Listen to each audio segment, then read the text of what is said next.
A paz do nosso Senhor Jesus Cristo. Eu sou Veridiana Costa e estamos aqui hoje para mais um dia de leitura. Senhor Deus e Pai, glorificado e exaltado és o teu santo nome. Muito obrigada, Pai, por mais um dia de vida. Agradeço por sua bênção e por sua proteção. Muito obrigada, Senhor, pelos teus livramentos, Pai. Nos abençoe nesta leitura, que cada palavra sua, Senhor, seja ensinamento em nossas mentes e em nossos corações, nos inspire e nos direcione em nome de Jesus. Amém.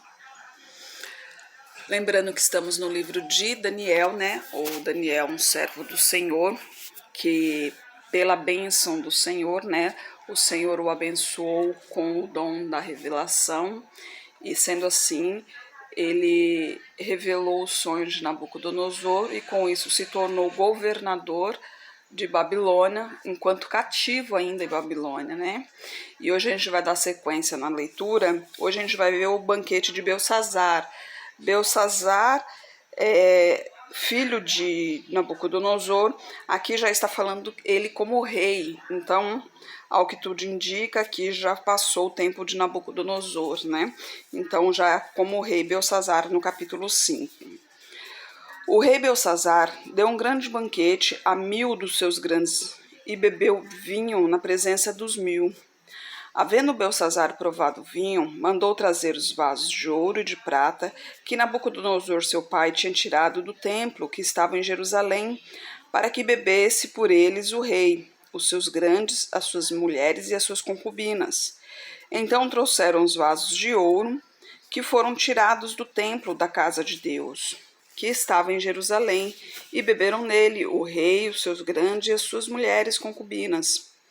Beberam o vinho e deram louvores aos deuses de ouro, de prata, de cobre, de ferro, de madeira e de pedra. Na mesma hora apareceram uns dedos de mão de homem que escreviam defronte do castiçal, na caidura da parede do palácio real. E o rei via a parte da mão que estava escrevendo. Então se mudou o semblante do rei e os seus pensamentos o turbaram. As juntas dos seus lombos se relaxaram e os seus joelhos batiam um com o outro. E clamou o rei com força que se introduzissem os astrólogos, os caldeus, os adivinhadores. Então falou o rei, dizendo aos sábios de Babilônia: qualquer que ler este escrito e me declarar a sua interpretação será vestido de púrpura, trará uma cadeia de ouro ao pescoço e no reino será o terceiro dominador. Então entraram todos os sábios do rei, mas não puderam ler o escrito, nem fazer saber ao rei a sua interpretação. Então o rei Belsassar perturbou-se muito e mudou-se o semblante, e os seus grandes estavam sobressaltos. A rainha, pois, por causa das palavras do rei e dos seus grandes, entrou na casa do banquete. Então falou a rainha e disse: ó rei, vive para sempre. Não te turbem os teus pensamentos, nem se mude o teu semblante. Há no teu reino um homem, no qual há o espírito dos deuses santos. Nos dias de teu pai, se achou nele luz, inteligência e sabedoria, como a sabedoria dos deuses, e teu pai, o rei Nabucodonosor, sim, teu pai, o rei, o constituiu mestre dos magos, dos astrólogos, dos caldeus e dos adivinhadores, porquanto se achou neste Daniel um espírito excelente, e ciência e entendimento, interpretando sonhos, explicando enigmas e resolvendo dúvidas, ao qual o rei pôs o nome de Beltesazar. Chama-se, pois, agora Daniel, e ele dará a interpretação. Então Daniel foi introduzido à presença do rei. Falou o rei, dizendo a Daniel: és tu aquele Daniel, um dos filhos dos cativos de Judá, que o rei meu pai trouxe de Judá? Porque tenho ouvido dizer a teu respeito que o Espírito dos deuses está em ti, e que em ti se acham a luz, o entendimento e a excelente sabedoria. Agora mesmo foram introduzidos à minha presença os sábios e os astrólogos para lerem este escrito e me fazerem saber a sua interpretação, mas não puderam dar interpretação destas palavras. Eu, porém, tenho ouvido dizer de ti que podes dar a interpretação e resolver dúvidas. Agora, se puderes ler este escrito e fazer-me saber a sua interpretação, será vestido de púrpura e terás cadeia de ouro ao pescoço, e no reino serás o terceiro dominador. Então respondeu Daniel e disse na presença do rei: os teus dons fiquem contigo e dá os teus presentes a outro. Contudo, lerei ao rei o escrito e far-lhe-ei saber a interpretação. O rei, Deus o Altíssimo, deu a Nabucodonosor, teu pai, o reino, a grandeza, a glória e a majestade. E por causa da grandeza que lhe deu, todos os povos, nações e línguas tremiam e temiam diante dele. A quem queria matava, e a quem queria conservava em vida. A quem queria engrandecia, e a quem queria abatia. Mas quando o seu coração se exaltou e o seu espírito se endureceu em soberba, foi derrubado do seu trono real e passou dele a sua glória. E foi tirado dentre os filhos dos homens, e o seu coração foi feito semelhante aos dos animais, e a sua morada foi com os jumentos monteses. Fizeram-no comer a erva como os bois, e do orvalho do céu foi molhado o seu corpo, até que conheceu que Deus, o Altíssimo, tem domínio sobre o reino dos homens, a quem quer constituir sobre ele.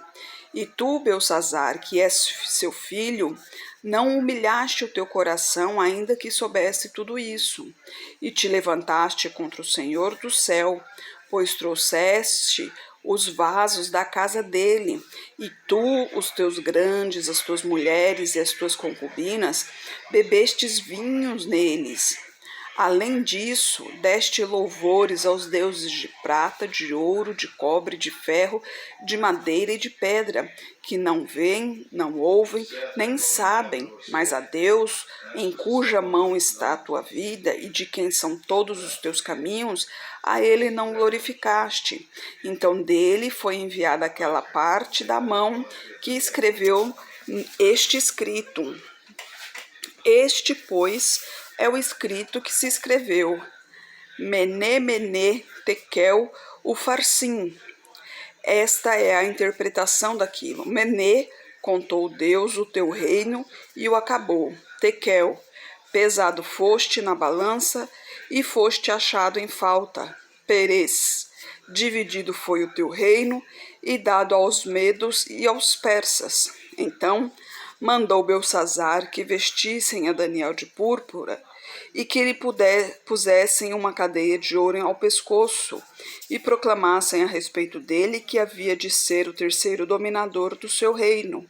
Mas na mesma noite foi morto Belsazar, rei dos caldeus, e Dario, o medo, ocupou o reino, sendo da idade de 62 anos.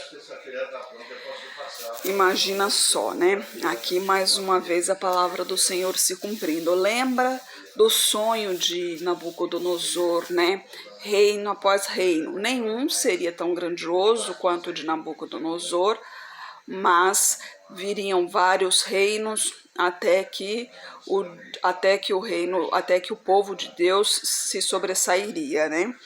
E aqui, como Belsazar não seguiu o caminho do Senhor, porque Nabucodonosor, no seu final de vida ali, ele reconheceu que ele não era ninguém, ele reconheceu a soberania de Deus. Mas Belsazar, embora ele tenha visto isso, ele tenha acompanhado que teu pai, né, se transformou em um animal, ele não deu valor algum, né? Ele continuou naquele caminho que era antigo de Babilônia, né, cultuando outros deuses e tal, e piorou ainda porque ele profanou os instrumentos do Senhor, os utensílios do Senhor, né, porque quando quando Deus permitiu que Nabucodonosor, Deus me iluminou agora, quando Nabucodonosor pegou os utensílios, despojou os utensílios da casa do Senhor de Judá, da terra de Judá, da terra de Jerusalém, e trouxe para a Babilônia, foi porque a terra seria queimada. Então, se os utensílios estivessem lá, os utensílios também seriam queimados, né? Então, não teriam mais os utensílios da casa do Senhor. Mas como estava em Babilônia, então esses utensílios estavam guardados. Quando a terra for edificada, esses utensílios voltarão para a casa do Senhor, né? Eu não tinha pensado nisso também, mas Deus me clareou a mente agora, né? A Bíblia é assim, quando a gente começa a ler a palavra do Senhor, ele vai clareando a nossa mente para a gente ter entendimento. Por isso eu digo, né? Eu estou aprendendo aqui com vocês também. A gente vai lendo a Bíblia e Deus vai nos mostrando o acontecimento, vai nos dando o entendimento do que realmente está acontecendo ali, né?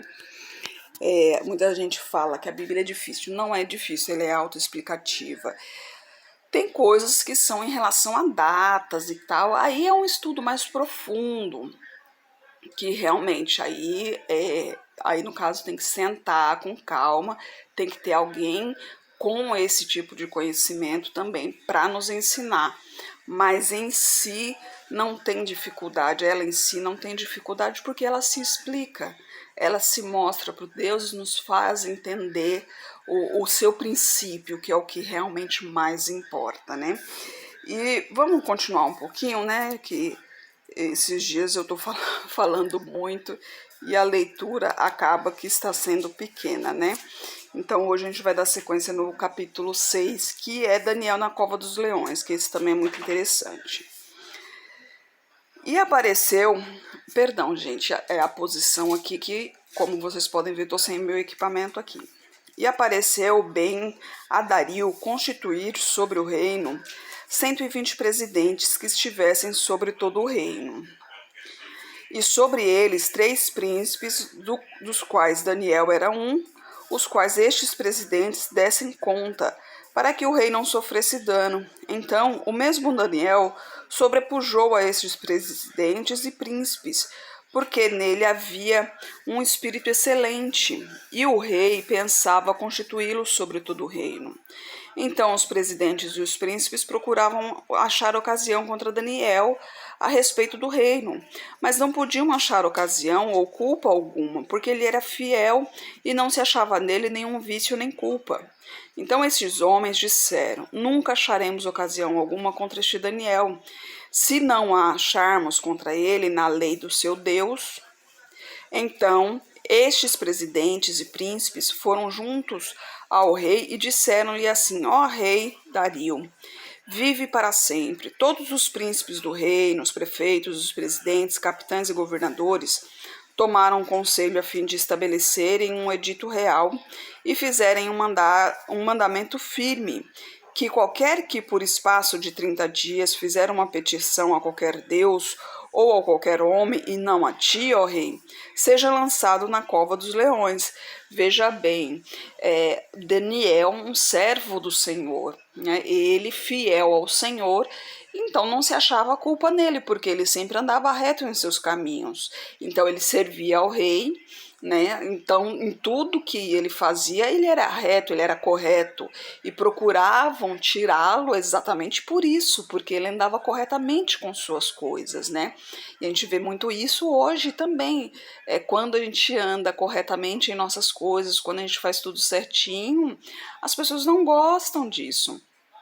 Por quê? Porque no mundo jaz o maligno, porque o mundo pertence ao mal, realmente o mundo pertence ao errado. A Bíblia fala que nós somos loucos para o mundo, exatamente por isso, né? Nós, os filhos de Deus, somos loucos para o mundo, porque nós somos os certos, nós fazemos as coisas corretas, nós andamos honestamente. E o honesto, o certo, o correto é loucura para o mundo, porque esse mundo aqui pertence ao mal, né? Esse mundo pertence ao pai da mentira. E a gente continua aqui no versículo 8. Agora, pois, ó rei, confirma a proibição e assina o edito, para que não seja mudado conforme a lei dos medos e dos persas, que não se pode revogar.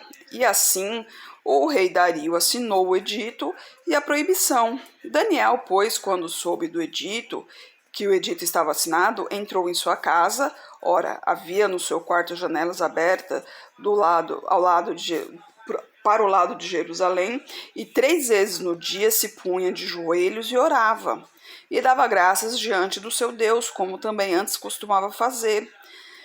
Então aqueles homens foram juntos e acharam Daniel orando e suplicando diante do seu Deus. Então se apresentaram ao rei e, a respeito do edito real, disseram-lhe: porventura não assinaste o edito pelo qual todo homem que fizeste uma petição a qualquer deus ou a qualquer homem por espaço de 30 dias, e não a ti, ó rei, fosse lançado na cova dos leões?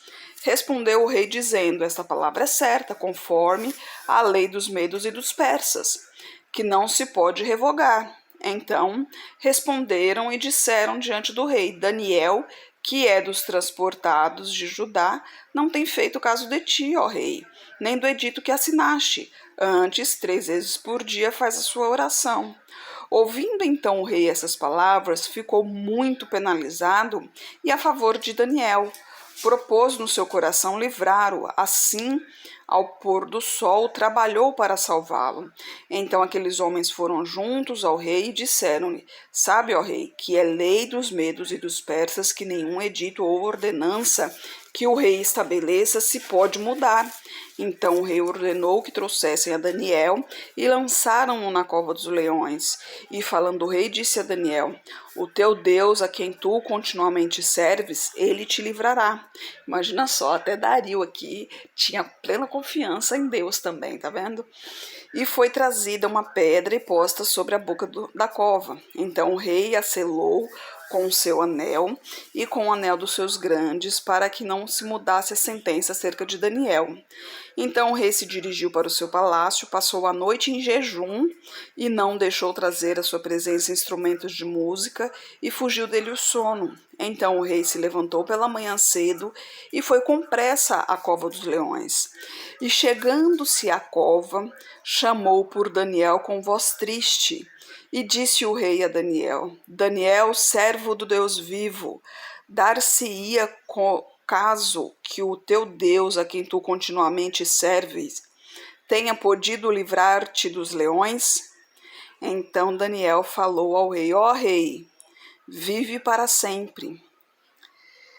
O meu Deus enviou o seu anjo e fechou a boca dos leões para que não me fizessem dano, porque foi achada em mim inocência diante dele. E também contra ti, ó rei, não tenho cometido delito algum. Então o rei muito se alegrou em si mesmo e mandou tirar a Daniel da cova. Assim foi tirado Daniel da cova, e nenhum dano se achou nele, porque crera no seu Deus. Então ordenou o rei, e foram trazidos aqueles homens que tinham acusado a Daniel, os quais foram lançados na cova dos leões, ele, seus filhos e suas mulheres. E ainda não tinham chegado ao fundo da cova quando os leões se apoderaram deles e lhes esmigalharam todos os ossos. Então o rei Dario escreveu a todos os povos, nações e línguas que moravam em toda a terra: a paz vos seja multiplicada. Da minha parte é feito um decreto, perante o qual em todo o domínio do meu reino os homens tremam e temam perante o Deus de Daniel, porque ele é o Deus vivo e que permaneça para sempre. O seu reinado não se pode destruir e o seu domínio durará até o fim. Ele salva, livra e opera sinais e maravilhas no céu e na terra. Ele salvou e livrou Daniel do poder dos leões. Este Daniel, pois, prosperou no reinado de Dario e no reinado de Ciro, o persa. Nossa, que maravilha, né, gente? É o poder de Deus se manifestando.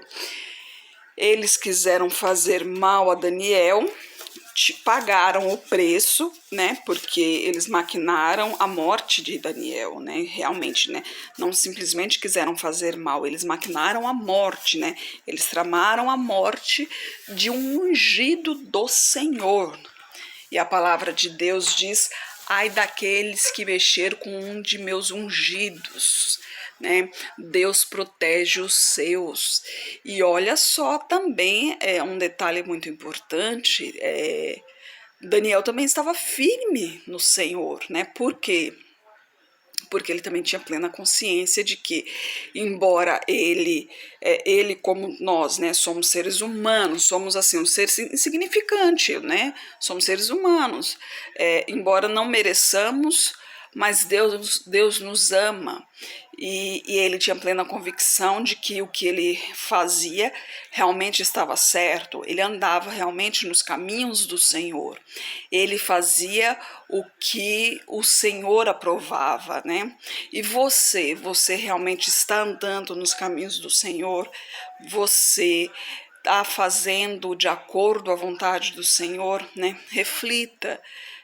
Olha para dentro do seu coração, esse sentimento que está dentro do seu coração é um sentimento que o Senhor realmente aprova, porque sabe que o Senhor ele não se interessa pela aparência. Você pode estar sorrindo, brincando, conversando, falando, dando gargalhadas, mostrando para todos felicidade, mas o coração cheio de mágoa, de rancor, de angústia, de medo, desesperado. O coração é o que importa para Deus, né? E Daniel tinha em seu coração plena convicção de que realmente estava nos caminhos do Senhor. Ele tinha aquele costume de sempre, né, 3 vezes no dia, orar para o Senhor, mas não era simplesmente um ritual de oração ao Senhor. Ele realmente orava de coração, ele se dedicava ao Senhor de coração. Né? Ele tinha humildade com o Senhor, ele fazia as vontades do Senhor, então ele tinha um coração puro, e é isso que Deus busca em nós, o coração puro, limpo. A aparência não importa, né? Ele quer que o nosso coração realmente seja entregue totalmente a Ele. Ele quer que. Eu não digo um coração puro porque é difícil hoje em dia nós termos um coração puro. Coração puro somente as crianças, né? Tanto que Jesus disse: vinde a mim as criancinhas, pois deles serão o meu reino. Mas temos que ter o coração preparado para receber o Espírito Santo, né? Temos que ter o coração arrependido, temos que ter o bom caráter para que ele realmente possa transformar. Temos que ter a boa vontade. E mesmo aquele que tem a maldade no coração, né, que viveu da maldade, que vive da maldade, mas tem vontade de mudar, lá do fundo do coração tem vontade de mudar, Deus pode transformar esse coração. Por isso que eu digo, ele vê o coração, ele vê o fundo, lá no íntimo. Se lá no íntimo esse coração é maldoso, mas lá no íntimo ele quer mudar, ele quer realmente tirar essa maldade, Deus tira, Deus transforma, Deus tem essa força, né? Deus tem esse milagre nas mãos. Basta você querer, basta você ter vontade. Às vezes não é fácil, às vezes é tão mais fácil, né, deixar a vida como tá, é tão mais cômodo, né? Ah, tá assim mesmo, deixa assim mesmo. Ah, se esforçar para quê? Tudo vai acabar um dia mesmo. Mas é essa a questão. Isso aqui tudo realmente um dia vai acabar, mas é aí que vem o problema, porque depois disso aqui vai vir outra coisa, e é essa outra coisa que importa, porque se você faz o bem aqui, se você segue a Cristo aqui, depois disso aqui você vai receber a vitória, você vai receber o seu galardão, que é a vida plena, que é sem sofrimento, sem dor, sem depressão, sem angústia, sabe? Coração livre, leve e solto. Mas se você se for desse mundo aqui sem Cristo, aí é o sofrimento eterno. Que esse sofrimento aqui não chega aos pés do que realmente você vai sofrer futuramente. Então ainda está em tempo. Entregue o seu coração para Deus. Deus, mas eu já fiz tanta coisa errada, Deus não me quer assim, não, deixa eu arrumar minha vida primeiro, depois eu vou com Deus. Não, Ele te quer assim mesmo, para você ver o que Ele é capaz de fazer na sua vida. Chegue-se a Ele como está. Não espere mudar a sua vida para se chegar a Deus, porque se você for esperar mudar a sua vida, você nunca terá a oportunidade de ser salvo. Jesus Cristo veio na terra pelos pecadores, não foram pelos salvos. Os salvos já estão salvos. Ele veio pelos pecadores, ele veio pelos os que estão sofridos, ele veio por aqueles que estão doentes, por aqueles que estão realmente precisando da palavra. Ele veio por você. Ele sabe que você precisa dele. Tá com vergonha? Não precisa ter vergonha, não. Vergonha é roubar, é mentir, essas coisas, é matar. Não tenha vergonha de seguir a Cristo, não. Porque se você tiver vergonha de seguir a Cristo, na hora da salvação, Ele vai ter vergonha de salvar você. Então reflita, se mantenha firme no caminho do Senhor. É fácil? Não, mas essa vida, o que é fácil nessa vida? Nada é fácil nessa vida. E cada dia que passa está mais difícil. É mais fácil se Jesus estiver do seu lado, porque aí Ele lhe mostra o caminho. Então se mantenha, dê oportunidade para si mesmo. Dê essa oportunidade de sentir essa paz, essa tranquilidade que só Ele mesmo pode te dar. Ele pode dar uma tranquilidade tão grande. É tão bom servir ao Senhor, porque aquele problemão gigantesco que você acha que não vai ter fim, que você acha que nunca na tua vida você vai conseguir resolver, pois Ele resolve. E mesmo antes de resolver, você já sabe que está resolvido. Você já tem certeza que está resolvido. Deixa Ele entrar em tua vida. Ele vai mudar a tua vida, da água para o vinho, como dizem. Deixa Ele entrar, dê uma oportunidade para você, porque essa oportunidade não é para Ele, essa oportunidade é para você. Deixa Ele entrar, dê essa oportunidade para si. Se permita ser feliz, ou você tem medo, ou você tem medo de ser feliz. Se você tiver com medo de ser feliz, sinto muito, mas você tem que dar o primeiro passo. Senhor Deus e Pai, glorificado e exaltado é o teu santo nome. Muito obrigada, Pai, por tuas palavras, por tuas mensagens, Senhor. Por favor, Pai, esteja com essa pessoa que está orando comigo, Pai. Dê oportunidade, Pai, que ela se permita, Pai, poder participar desse teu plano de salvação, Pai. Poder participar da vida contigo, Senhor, em nome de Jesus, Pai. Toque em sua saúde, em suas finanças, Pai. Toque em seu coração, toque em seu emocional, em nome de Jesus, Senhor. Peço a Ti por toda a minha parentela, por toda a parentela de meu esposo. Derrama a Tua unção sobre cada um deles, Pai. Manifeste o Teu poder na vida de cada um, Senhor. Traga todos para o seu caminho, Pai. Peço a Ti, Pai, pelos nossos governantes, pelas nossas autoridades, que os Teus anjos estejam guiando cada um deles de acordo à Tua vontade, Pai. Peço a Ti pelos Teus filhos, Pai. Necessitamos de Ti, necessitamos de Tua presença, Pai. Necessitamos de Tua sabedoria, Senhor. Por favor, nos capacite cada vez mais para proclamarmos o Teu Evangelho, Pai. É o que eu oro em nome de Jesus. Amém. Que Jesus Cristo esteja em seu coração e que Deus abençoe.